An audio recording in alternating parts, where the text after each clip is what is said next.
Hello friends, ఈరోజు ఒక concept మనం వచ్చినాం. అంటే దెయ్యాలు ఉన్నాయా అనేది ఒక కాన్సెప్ట్ గురించి మనం చెప్పుకుందాం. సరే, ఈ రోజుల్లో దెయ్యాలకి భయపడుతున్నారా జనాలు?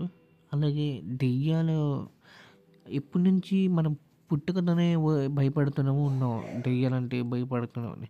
అలాగే ఒక నిప్పుని చూద్దాం. ఆ నిప్పు ఆటోమేటిక్గా ఫైర్ అయినప్పుడు ఇది నిప్పే ఫైర్ అవుతుంది ఆటోమేటిక్‌గా ఏదైనా సామాన్ల వల్ల. అలాంటిది దెయ్యాలు ఆ శబ్దాల వల్ల రావడం గానీ, నీడను చూసి మనం భయపడడం గానీ, అలాగే చీకటిలో ఉన్నప్పుడు కూడా భయపెట్టడం గానీ ఎన్నో చూస్తూ ఉంటాం. అలాగే మీకు మూవీస్‌లో అంటూ చూస్తూ ఉంటాం కదా! దెయ్యాల సినిమాలు చూడడం గానీ, ఏదైనా శబ్దాలు గానీ, భయంకరమైన శబ్దం గానీ, అసలు రియల్ ఆత్మలనేవి ఉన్నాయా అంటామా? అది ఎలా పుట్టుకతోనే వస్తాయా? లేకపోతే ఇంక వేరేగా దేవుడు ఉన్నారు సరే, ఇప్పుడు మనం దేవుడిని నమ్ముతున్నాం, దేవుడిని నమ్ముతున్నాం. ఆ విషయం పక్కనెట్టుకుంటే, దే దెయ్యాలు ఉన్నాయంటే ఆత్మలు ఉన్నాయా అనేది మనం పూజించేస్తాం. అంటే పూర్వము ఎవరైనా చనిపోయినారనుకోండి, 15 రోజులు ఆత్మ అనేది ఇంటి దగ్గర ఉంటుంది. ఇంట్లో కాపలా కాస్తది. మనం చాలా వాళ్ళు పెద్దవాళ్ళు చెప్తున్నప్పుడు వింటూ ఉంటాం కదా!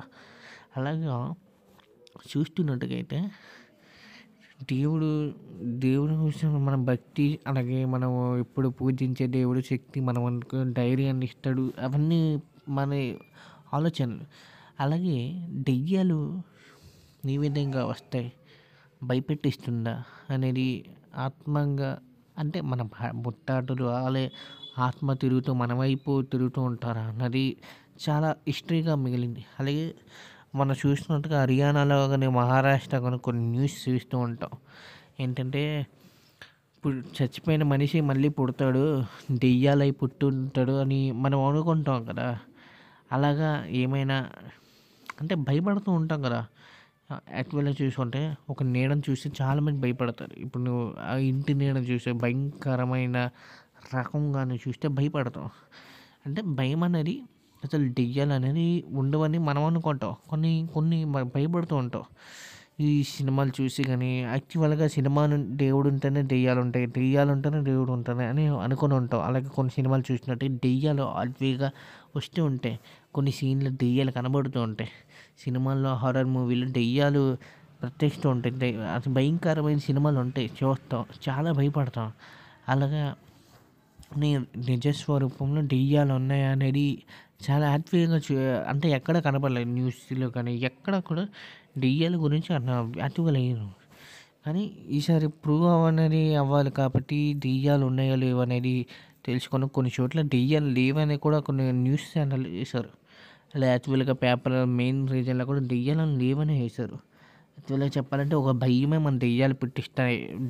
మనం ధైర్యంగా ఉంటేనే రావని ఒక యాక్చువల్‌గా చెప్పారు. ఒక అహంకారం చూసి దెయ్యాలు లేవు అనేది ఒక యాక్చువల్‌గా చెప్పాలంటే అహంకారం మంచిగా బాగుంది, మంచి శ్వాసలో ఉంటే దెయ్యాలు ఉన్నట్టు అని చూపిస్తున్నట్టు. ఒక అహంకారం, ఒక ఇల్లుని చూస్తాము అంటే ఎక్కడికి పెడితే అక్కడ సామాన్లు పడిపోయి ఉంటాయి, బూజెక్కిపోయి ఉన్నాయి. అలాంటి ఇల్లు చూస్తే దెయ్యాలు ఉన్నాయి, ఇంట్లో భయపడకూడదని యాక్చువల్‌గా ఏదైనా న్యూస్ ఉందా? దెయ్యాలు అక్కడ ఉండవు. అలాగే కొన్ని కాన్సెప్ట్ వీడియోలు చూస్తుంటే నాకు కొద్ది నిజాలు చూపించాలని ఉంది. మరికొన్ని చూపించాలి. దెయ్యాల గురించి యాక్చువల్‌గా మనం కూడా కొద్దిగా చదివాను నేను కూడా. దెయ్యాలు ఉన్నాయో లేవో అనేది. సరే, మరి కొన్ని చూద్దాం. దెయ్యాల గురించి ఒక వీడియో చేద్దాం. అలాగే ఈ దెయ్యాల వీడియోలు చేయాల్సింది మీరే నాకు సపోర్ట్ చేయాలి. అలాగే నా వీడియోని కొంచెం సబ్స్క్రైబ్ చేయండి. కొన్ని వీడియోలు ప్రతి వీడియో నేను దెయ్యాల గురించే చేస్తానని నేను అనుకుంటున్నాను. ఎందుకు నాకు యాక్చువల్‌గా దెయ్యాలంటే చాలా ఇష్టం అందుకు. Thank you. సబ్స్క్రైబ్ చేసుకోండి అలాగే నా ఛానల్‌ని. Thank you.